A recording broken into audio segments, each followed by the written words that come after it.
মহান বিজয় দিবস উদযাপনে প্রস্তুত জাতীয় স্মৃতিসৌধ। মুক্তিযুদ্ধের চেতনা বাস্তবায়িত না হওয়ায় অনিবার্য হয়ে ওঠে গণঅভ্যুত্থান, বললেন সমন্বয়করা।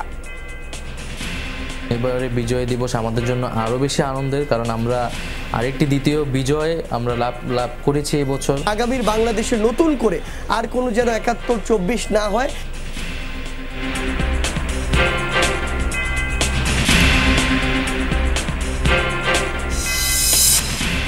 ঢাকা জয়দেবপুর রুটে ৪ জোড়া নতুন কমিউটার ট্রেন চালু। এক যুগ পর ১০টি এসি বাস নিয়ে বিআরটি সেবা লক্ষ্য অনুযায়ী বাস্তবায়িত হচ্ছে প্রকল্প, জানালেন উপদেষ্টা। বিআরটি যখন হবে এইটা একটু তুলনামূলকভাবে ব্যয়বহুল হবে, এই জন্য আমরা সাধারণ যাত্রীদের কথা মাথায় রেখে কমিউটার সার্ভিসটি চালু করেছি।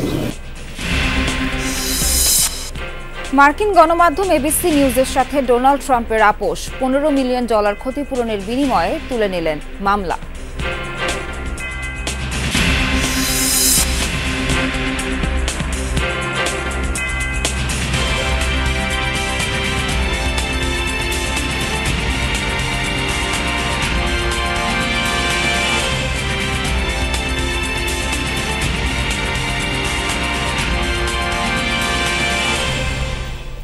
স্বাগত সবাইকে, আমন্ত্রণ যমুনা নিউজ। এতক্ষণ শিরোনাম দেখছিলেন, বিস্তারিত খবর জানাবো নাবিলা সোহার। মহান বিজয় দিবস উদযাপনে প্রস্তুত জাতীয় স্মৃতিসৌধ, শ্রদ্ধা জানাবে গোটা জাতি। এজন্য প্রস্তুতি সেরেছে গণপূর্ত বিভাগ। কয়েক স্তরে নিরাপত্তা বলয় বসিয়েছে আইন শৃঙ্খলা রক্ষাকারী বাহিনী। এবছর বিজয় মেলার আয়োজন করছে উপজেলা প্রশাসন।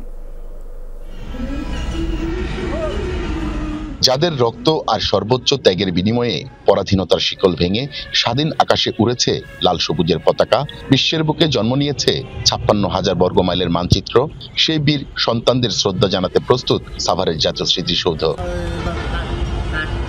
এরই মধ্যে গোটা চত্বর ধুয়ে মুছে পরিষ্কার করা হয়েছে। ফুলের সাথে রং তুলির আঁচড়ে সেজেছে গোটা প্রাঙ্গণ।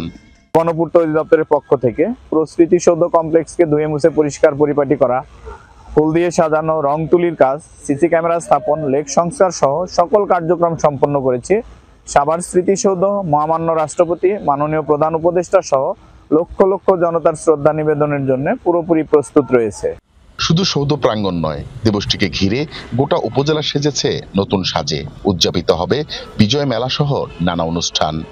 আমরা আলোকসজ্জা করে সুসজ্জিত করেছি বিজয় মেলার জন্য। আমরা প্রস্তুতি নিয়েছি আমাদের জাতির সূর্য সন্তান বীর মুক্তিযোদ্ধাদের হলো যে সংবর্ধনা দেওয়ার জন্য আমরা প্রস্তুতি নিয়েছি। রাষ্ট্রের পক্ষ থেকে যে নির্দেশনা দিয়েছে ক্যাবিনেটের পক্ষ থেকে, সেগুলো আমরা যথাযথভাবে প্রতিপালনের জন্য আমরা প্রস্তুতি নিচ্ছি। উৎসব নির্বিঘ্ন করতে প্রশাসনের পক্ষ থেকে নেওয়া হয়েছে কয়েক স্তরের নিরাপত্তা। গোটা এলাকায় আনা হয়েছে নজরদারির আওতায়। থাকছে সাদা পোশাকে গোয়েন্দা নজরদারি। পার্শ্ববর্তী যে আরও 4টা জেলা, সেই 4টা জেলাকে আমরা সমন্বিত পরিকল্পনা নিয়ে আসছি এবং ডিএমপির সাথেও আমরা সমন্বিত পরিকল্পনা নিয়ে আসছি। আমরা যেন আগে থেকেই এখানে এই ডাইভারশন দিতে পারি এবং যে গাড়িগুলো আসবে তাদেরকে এক লাইনে কীভাবে দ্রুত সময়ে পার করে দেওয়া যায়, এই জন্য আমাদের মধ্যরাত থেকেই পুরো ট্রাফিক ব্যবস্থা সম্পূর্ণরূপে কার্যকর থাকবে। 16 ডিসেম্বর মহান বিজয় দিবসের প্রথম প্রহরে শ্রদ্ধা নিবেদন করবেন রাষ্ট্রপতি, প্রধান উপদেষ্টা সহ রাষ্ট্রের শীর্ষকর্তারা। এরপরই জনসাধারণের জন্য খুলে দেওয়া হবে সাভারের এই জাতীয় স্মৃতিসৌধ। মাহফুজুর রহমান নিপু, যমুনা নিউজ, সাভার। বিজয় দিবসের প্রস্তুতি সম্পর্কে জানাতে এই মুহূর্তে সাভার স্মৃতিসৌধে আছেন সহকর্মী মাহফুজুর রহমান নিপু। যাব তার কাছে। নিপু, কি কি প্রস্তুতি নেওয়া হলো স্মৃতিসৌধে? এবার সার্বিক নিরাপত্তা ব্যবস্থার জন্য কি কি পদক্ষেপ নেওয়া হয়েছে জানাবেন। সোহার, আসলে প্রতি বছরই কিন্তু সাভারের জাতীয় স্মৃতিসৌধের যে মূল বেদি রয়েছে, একেবারে 108 হেক্টর জমি জুড়ে যে স্মৃতিসৌধটি রয়েছে, 16 ডিসেম্বর মহান বিজয় দিবসকে ঘিরে কিন্তু পুরো অঞ্চলটিতে কিন্তু পরিষ্কার পরিচ্ছন্ন ধোয়া মোছার কাজ কিন্তু এরই মধ্যে সম্পন্ন হয়েছেন। আমরা দেখেছি যে শুধু যে ধুয়ে মুছেই সেছে তা না, আমরা দেখেছি একেবারে রং তুলির আঁচড়ে কিন্তু রঙের নতুন একটি ছোঁয়া পড়েছে। আমরা আমরা দেখেছি যে বিভিন্ন বাগানের ফুলও কিন্তু এখানে শোভা পেয়েছে, বিভিন্ন জায়গা থেকে ফুল এনে সাজসজ্জার জন্য ব্যবহার করেছে বিভিন্ন জিনিস। একেবারে মোটামুটি বলতেই পারি যে পুরোপুরি প্রস্তুত রয়েছে সাভারের এই জাতীয় স্মৃতিসৌধ। বীর শহীদদের প্রতি শ্রদ্ধা জানানোর জন্য যে বেদি রয়েছে, পায়ে চলার পথ, শহীদ মিনার, সবই কিন্তু আমরা দেখেছি যে এখানে তার পরিষ্কারের ছোঁয়া পেয়েছে। আর আইন শৃঙ্খলা রক্ষাকারী বাহিনী সবসময় কিন্তু সর্বোচ্চ গুরুত্ব দিয়ে থাকেন এই ইভেন্টটিকে ঘিরে, এবং তারা কিন্তু আমরা দেখেছি যে সকল ধরনের যে প্রস্তুতি, কিছুক্ষণ পরপর ঊর্ধ্বতন কর্মকর্তারা তারা কিন্তু আসছেন, তারা দেখছেন এবং বিভিন্ন ধরনের পদক্ষেপ নিচ্ছেন। তো সবকিছু মিলিয়ে বলা চলে যে এই মুহূর্তে সাভারের জাতীয় স্মৃতিসৌধ পুরোপুরি প্রস্তুত রয়েছেন। সোহার, নিপু, ধন্যবাদ আপনাকে। এবারের বিজয় দিবসকে কিভাবে দেখছেন বৈষম্য বিরোধী ছাত্র আন্দোলনের নেতৃত্ব দেওয়ার সমন্বয়করা? গতানুগতিক বুলি আর অগ্রগতির বয়ানের বাইরে কি মাত্রা যোগ করছে 24-এর গণ অভ্যুত্থান? ছাত্রনেতারা বলছেন মুক্তিযুদ্ধের চেতনা বাস্তবায়িত হয়নি, সে কারণেই অনিবার্য হয়ে ওঠে গণ অভ্যুত্থান। মুক্তিযুদ্ধের চেতনায় সাম্য আর মানবিক মর্যাদার বাংলাদেশ গড়ার সুযোগ এখনই। সহকর্মী লামিয়া তিথির রিপোর্ট, ক্যামেরায় ছিলেন তানভীর মোর্শেদ।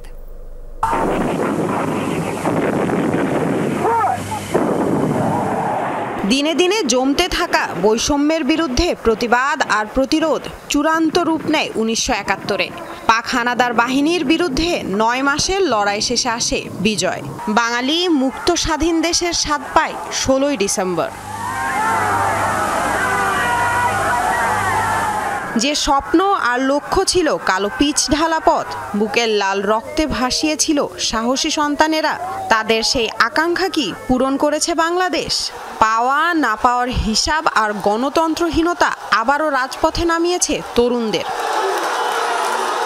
16ই ডিসেম্বরের পরে যেই বিজয় আমরা হয়তো সুফলটা আমরা পাইনি, আমরা দেখেছি যে 71-এর পরে আবার বাকশাল হয়েছে।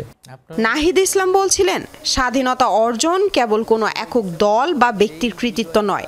আওয়ামী লীগ মুক্তিযুদ্ধের নামে যা করেছে সেটিকে চেতনা বিক্রি করাই মনে করেন তিনি। আগের সরকার তার যে কোনো দিবস, যে কোনো কিছুকে সে দলীয়ভাবে ব্যাখ্যা করতো এবং প্রচার করতো। আমরা সেই কালচার থেকে বের হতে চাই। প্রত্যেকটা দিবসের মর্যাদা আছে, অবশ্যই সেটা আমরা রাষ্ট্রীয় ভাব গম্ভীর্যের সাথেই পালন করা হবে। এবং এবারে বিজয় দিবস আমাদের জন্য আরও বেশি আনন্দের, কারণ আমরা আরেকটি দ্বিতীয় বিজয় আমরা লাভ করেছি এবছর। জুলাই আগস্টের আন্দোলনে শিক্ষার্থীদের সঙ্গে পথে নেমে এসেছিলেন সাধারণ জনগণ, যেমনটি ঘটেছিল মুক্তিযুদ্ধের সময়। আন্দোলনকারীরা বলছেন এই ঐক্যের কারণেই সুযোগ তৈরি হয়েছে মুক্তিযুদ্ধের চেতনা বাস্তবায়নে। 71-এর যে মুক্তিযুদ্ধ পরবর্তী সময়ে মানুষের যেভাবে সফলতা পাওয়ার কথা ছিল যেটি পায়নি, সেটি আমরা মূলত 24-এর অভ্যুত্থানের মধ্যে দিয়ে দেওয়ার চেষ্টা করছি। আমরা চাই যে আগামীর বাংলাদেশে নতুন করে আর কোনো যেন 71-24 না হয়, তাহলেই আলটিমেটলি আমাদের যে স্পিরিটটি ছিল, চাওয়াটি ছিল, সেটির পূরণ হবে। দুর্নীতি অপশাসনে বারবার হোঁচট খেয়েছে দেশের অগ্রগতি। তরুণরা বলছেন এখন আর কোনো আপোষ নয়, সবার উপরে থাকবে দেশ ও মানুষ। 1971-এর ধারাবাহিকতায় যে রাষ্ট্র আসলে আমরা তৈরি করতে পারিনি, যে রাষ্ট্র আসলে আমরা নির্মাণ করতে পারিনি, সেই রাষ্ট্রের পুনরায় সেই রাষ্ট্র নির্মাণের একটা আকাঙ্ক্ষা থেকে 24 সালের অভ্যুত্থানটা হয়েছে। আমাদের যে একটি সার্বজনীন রূপ পেয়েছে স্বাধীনতা, এটি যেন আবার কখনো দলীয়করণ না হয়ে যায়, সেটির জন্য এই 16 ডিসেম্বরটি একটি সিম্বলিক একটি দিন হতে পারে, যেখানে আমরা দলমত নির্বিশেষে মানুষের সামনে আমাদের লুণ্ঠিত স্বাধীনতার বিকৃত রূপটি আমরা উপস্থাপন করতে পারি। বিজয় দিবসের প্রত্যয় হোক নতুন বাংলাদেশ হবে বৈষম্যহীন। 1971 সালে লাখো শহীদের রক্তের বিনিময়ে বিজয় ছিনিয়ে আনে এই জাতি। 53 বছর পর আবারও সেই বিজয়ের স্বাদ পেল দেশের মানুষ। স্বৈরাচারের বিরুদ্ধে যাদের অবস্থান ছিল সম্মুখ সমরে, তারা বলছেন ধর্ম, বর্ণ, রাজনৈতিক মতাদর্শের সকল বিভেদ ভুলে এক সমতলে দাঁড়ালেই দেশের মানুষ পাবে বিজয়ের পূর্ণাঙ্গ সফলতা। লামিয়া তিথি, যমুনা নিউজ, ঢাকা। যোগাযোগ আরও সহজ করতে ঢাকা জয়দেবপুর রুটে চালু হলো 4 জোড়া নতুন কমিউটার ট্রেন। সকালে জয়দেবপুর স্টেশন থেকে সেগুলোর আনুষ্ঠানিক উদ্বোধন করেন রেলপথ মন্ত্রণালয়ের উপদেষ্টা মোহাম্মদ ফাউজুল কবির খান। নতুন ট্রেন চালুর খবরে সকাল থেকে স্টেশনে ছিল যাত্রীদের উপচে পড়া ভিড়। উচ্ছ্বাস প্রকাশ করেন যাত্রীরা, বলেন এই ট্রেনগুলোর কল্যাণে গাজীপুরের সাথে রাজধানী ঢাকায় যোগাযোগ আরও সহজ হবে। এর আগে সংক্ষিপ্ত মতবিনিময় সভায় উপদেষ্টা বলেন স্বল্প আয়ের মানুষের কথা বিবেচনা করে এই উদ্যোগ নেওয়া হয়েছে। এছাড়া ২৬ মার্চ নাগাদ ঢাকা নরসিংদী এবং ঢাকা নারায়ণগঞ্জ রুটেও কমিউটার ট্রেন চালু হবে। পরে মেট্রো রেলের আদলে নির্মিত এই কমিউটার ট্রেনে চড়ে জয়দেবপুর থেকে ধীরাশ্রম স্টেশন পর্যন্ত ভ্রমণ করেন উপদেষ্টা। সাধারণ যাত্রীদের কথা মাথায় রেখে স্বল্প ব্যয়ে আমরা আজকে কমিউটার সার্ভিসটি চালু করেছি এবং আমরা আগামী ২৬শে মার্চ স্বাধীনতা দিবসে ইনশাআল্লাহ নরসিংদী ঢাকা নরসিংদী আরেকটি কমিউটার সার্ভিস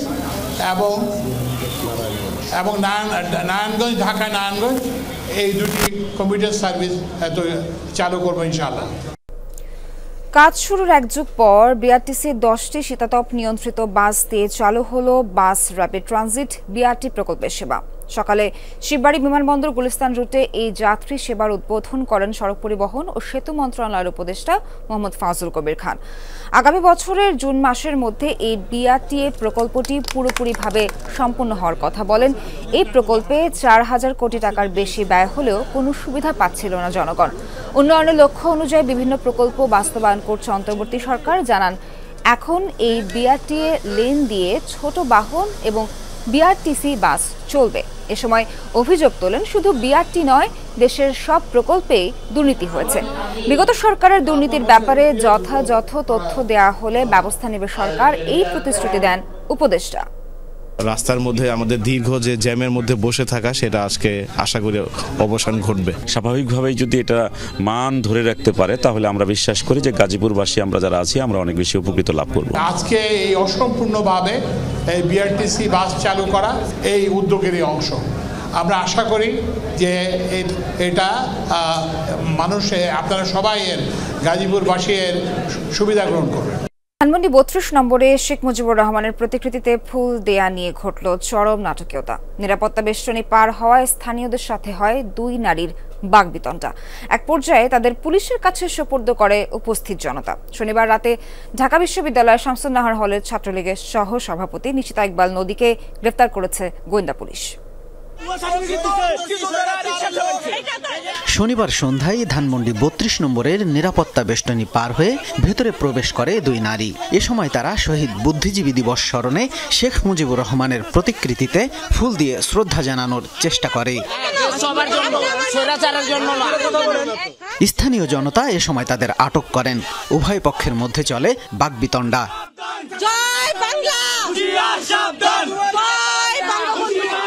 সাধারণ মানুষের সাথে তর্কে জড়িয়ে পড়া এই নারী হচ্ছেন মডেল ও চিত্রনায়িকা মিষ্টি সুভাষ। অপরজন নীলুফার ইয়াসমিন। পরে তাদের ধানমন্ডি মডেল থানা পুলিশের কাছে হস্তান্তর করা হয়। আজকে 14 ডিসেম্বর শহীদ বুদ্ধিজীবী দিবস। সেই দিবস উপলক্ষে আমি একটু বাইরে বের হচ্ছি। আমি এখানে আমি আসতে পারবো না। এটা বঙ্গবন্ধুর বাংলাদেশ। আপনারা যদি দেশকে ভালোবাসেন, দেশের কাজ করেন, নারীকে নিয়ে মডেল মিষ্টি সুভাষ এর আগেও ঢাকা বিশ্ববিদ্যালয়ের টিএসসিতে শেখ হাসিনার জন্মদিনের কেক কেটেছিলেন। সেই দিনও উপস্থিত মানুষদের সাথে জড়ান বিবাদে, যা রীতিমতো সামাজিক যোগাযোগ মাধ্যমে ভাইরাল।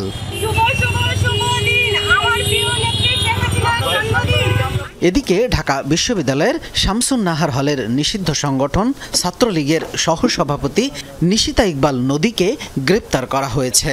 শুক্রবার ধানমন্ডি এলাকায় ছাত্রলীগের একটি ঝটিকা মিছিলের তিনি নেতৃত্ব দিয়েছিলেন। ধানমন্ডিতে তারা ৩২ নম্বরের আগে তারা সহযোগীর সাথে অনেক তারা সহযোগী ছিল। তারা মিছিল করেছে এবং সেটা রাষ্ট্রবিরোধী কাজ করেছে। সেহেতু আমরা তাদের খুব টেকনিক্যালি কষ্ট করে তাদের সার্ভিলেন্সে রেখেছিলাম। গোয়েন্দা পুলিশের এই কর্মকর্তা জানান, নিষিদ্ধ সংগঠনের কেউ কোনো মিছিল বা অস্থিতিশীল পরিস্থিতি তৈরির চেষ্টা করলে ব্যবস্থা নেওয়া হবে। একই সাথে এই ঝটিকা মিছিলের সাথে আরও যারা জড়িত তাদেরও গ্রেপ্তারের চেষ্টা অব্যাহত আছে। শামীম রেজা, যমুনা নিউজ, ঢাকা। রাজধানীর মোহাম্মদপুরে সেনাবাহিনী ও র্যাবের যৌথ অভিযানে কবজি কাটা আনোয়ার গ্রুপের শীর্ষ সন্ত্রাসী কুমির রুবেল ও কোরবান সহ 5 সহযোগীকে গ্রেফতার করা হয়েছে। শনিবার সন্ধ্যায় মোহাম্মদপুরের শেখেরটেক থেকে ধারালো চাপাতি ও সামুরাই সহ তাদের হাতে নাতে ধরা হয়। এ সময় তাদের সহযোগীদেরও আটক করে যৌথ বাহিনী। জানায় তারা দীর্ঘদিন বিভিন্ন সময় মোহাম্মদপুর এলাকায় সাধারণ মানুষদের উপর হামলা চালিয়ে বা ভয়ভীতি দেখিয়ে ছিনতাই করে আসছিল।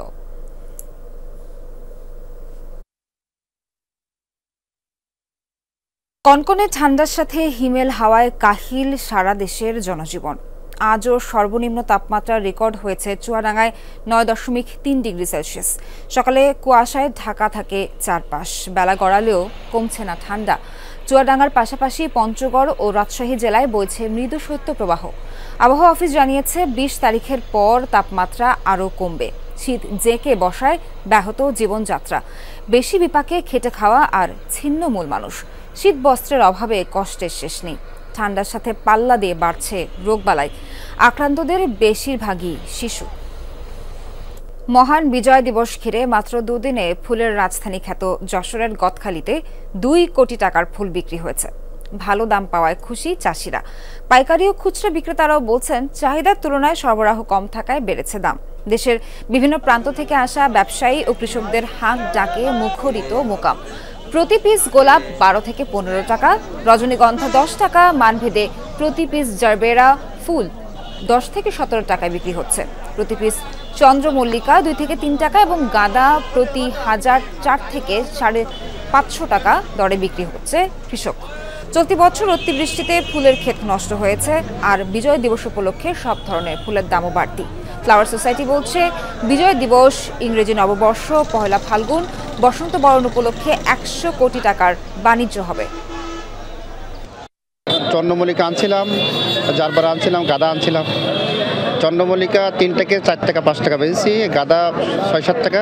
অন্যান্য সময়ের তুলনায় বর্তমানে ফুলের বেচাকেনা খুবই ভালো চলছে। আজকের বাজারে সবচেয়ে বেশি চাহিদা হচ্ছে রজনীগন্ধা ফুল এবং গাঁদা ফুলের। আমার আগে সেইতে এখন দেখা যাচ্ছে যে পিছনে খরচগুলো করে অনেক পোষাই নেওয়া যাবে। ফুলের এতদিন দাম কম ছিল, তাতে করে চাষি অনেক একটু ক্ষতির ভিতরে ছিল, লসের ভিতরে ছিল, সেটা এখন পোষাই যাবে।